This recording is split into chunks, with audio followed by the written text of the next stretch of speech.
जनपद सहारनपुर जिलाधिकारी कार्यालय पहुंचे तहसील नकुड़ ग्राम पखनपुर के रहने वाले रजत कुमार, जितेंद्र कुमार और राजवीर सिंह। उन्होंने कहा कि उनकी 2 बीघा जमीन गांव के चरण सिंह ने बेईमानी से चकबंदी के समय चक रोड निकाल ली थी, लेकिन गांव के चरण सिंह और उसके साथियों ने उस चक रोड को काटकर अपने खेत में मिला ली और ग्राम अधिकारी पटवारी द्वारा जो गद गाड़े गए हैं, अधिकारी द्वारा ना ही वह गद गाड़े गए हैं। उन्होंने कहा कि हम चाहते हैं कि हमारे गांव के 3 गांव की सीमा लगती है और वहां पर गड़ गाड़ कर भूमि को नापा जाए और जितनी ज़मीन हमारे हक की है वह हमें मिलनी चाहिए। अगर हमारे पास ज़्यादा ज़मीन है तो हमसे ली जाए। सहारनपुर से प्रीतम कश्यप की खास रिपोर्ट। खबरों के साथ बने रहने के लिए चैनल को लाइक, शेयर और सब्सक्राइब अवश्य करें। साथ ही हमारा फेसबुक पेज को फॉलो करना ना भूलें। समाचार और विज्ञापन देने के लिए स्क्रीन पर दिए गए नंबर पर संपर्क करें। आपका नाम? राजवीर।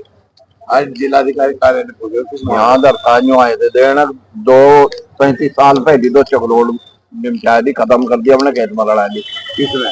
चक्र में। अच्छा, क्या 35 साल पहले चक रोड 2 बीघे जमीन और उसके बाद में चक रोड धर दी और हमारे खेत में कम ले लेंगे और 32 जीविया हमारे खेत में कम पहले और डोलबंदी लग रही है। हम करवाओ डोलबंदी नहीं तो करवा रहे भाई हमारे खेत की पूरी हो जाए। आज लो मैं भी मेरा ख्याल है 40 साल लड़के हो लिया, गद नहीं कटे। वहाँ 3 गम्बों की सीम है, जमीन है हमारे में 3 गम्बों की, 3 की जमीन है, तीनों में वहाँ गद ही नहीं है। और ये चरण युग है, हमारा तो थारी जमीन ही नहीं है। उसने वो ही हमारी निर्धारित करेगा, वो तहसील है, उसके मुद्दे जो निकले हैं वो जो कहे वही मान्यता हो। सरकार में की मान्यता नहीं है कुछ भी। वो नहीं कहा थारी जमीन नहीं आ रहा, हमारे नक्शे में वोट दे दो, नहीं वो टाल कर दो। हमारे नक्शे में हमारी चक रोड है, हमें दे दो, नहीं आज कटी ना दो। यू है हाल वहाँ का। मामले की पहले भी कई एसडीएम का आश्वासन जो करे भाई जांच करो मैं मेरा ख्याल के कौन सी तारीख में हुए थे धरती जो ली उनने? हमारी 14 तारीख में जमीन पाई गई थी, जो कि हमारी 14 तारीख में उन्होंने भाई वो जमीन भी पाई ली और 2 ट्रैक्टर है मीना लंबरों के, 1 ट्रैक्टर है लंबर, 1 गाड़ी है बागपत की। तो क्या चाहते हो आप? हम यूँ चाह हमारी बात चक्रोड आवर 2 बीघे धरती आवर नाम बताइए जी। मेरा नाम रजत कुमार है, मेरे पिताजी का नाम जितेंद्र कुमार है और हमारे जो ताऊजी हैं उनका नाम राजवीर सिंह है।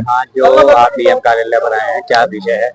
सर हमारी एक चक रोड है जो कि हमारी 35 साल से चकबंदी वालों ने निकाली थी, जो कि चकबंदी में निर्धारित की गई थी हमारी चक रोड।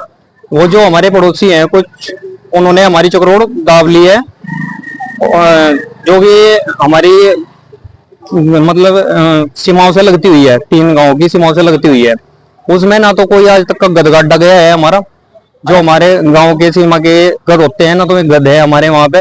हमारी मांग ये है कि भाई हमारा गद गाड़ा जाए हमारे गांव की सीमों का वहां पे, और जो हमारी सीम का गद से हमारे जो खेत है हमारे खेत दिए जा। अगर हमारे पास 32 जमीन है तो हमारे से 32 जमीन ली जा, अगर हमारे पास कम है तो हमें सरकार द्वारा वह दी जा। जो आपके पड़ोसी हैं उनका नाम क्या है? उनका नाम चरण है एक का, उनके जो बच्चे हैं आगे सोनू और सुंदर, ये 2 हैं जी। तो आज आप जिलाधिकारी जी के आए हैं, क्या किया है? जिलाधिकारी जी ने कहा है कि भाई हम इसकी पूरी जांच करवाएंगे और जो आपका जमीन है वो वापसी दिलाएंगे। ये मामला कितने समय तक? ये मामला जी हमारा करीबन 2004 से चला हुआ है वैसे तो, लेकिन जो अब प्रकरण हमारा 1 साल से चला हुआ है, 1 साल से हमारा प्रकरण ये चला हुआ है कि भाई हमारी जो चक रोड है वह निकाल ली जा। और ये हमारी इसमें धारा 124 का हमारा मुकदमा भी चला हुआ है, हम डोरबंदी भी करवा रहे हैं उसमें। अगर हमारे पास जमीन 32 होती तो हम उसमें डोरबंदी नहीं करवाए थे। अगर आज आश्वासन मिला आगे कार्रवाई नहीं होती तो क्या? तो सर अगर यहाँ पे सभी हमारी कार्रवाई नहीं होती तो हम योगी आदित्यनाथ जी के यहाँ पे जाएंगे, वहां पे अपनी मांगे रखेंगे। अगर वहां से भी हमारी कोई सुनवाई नहीं होती तो हमारे पास मरने के अलावा कोई रास्ता और है नहीं इसमें। आप क्या चाहते हैं, मतलब उनके ऊपर किस तरह की कार्रवाई? हमारी कार्रवाई यही मांग है जी हमारे परिवार की, कि जो हमारी जो चक रोड है जो कि हमारी सीमाओं से मिलती हुई है, जो कि चकबंदी द्वारा निकल ली गई थी 40 साल पहले, एक हमारी चक रोड वह दी जा। और जो हमारे गद है जो 3 सीमाओं से लगता हुआ गद है हमारा पहली तो बात है हमारा वो गद गड्ढा जाए और वहां से हमारी चकबंदी पूरी करी जाए।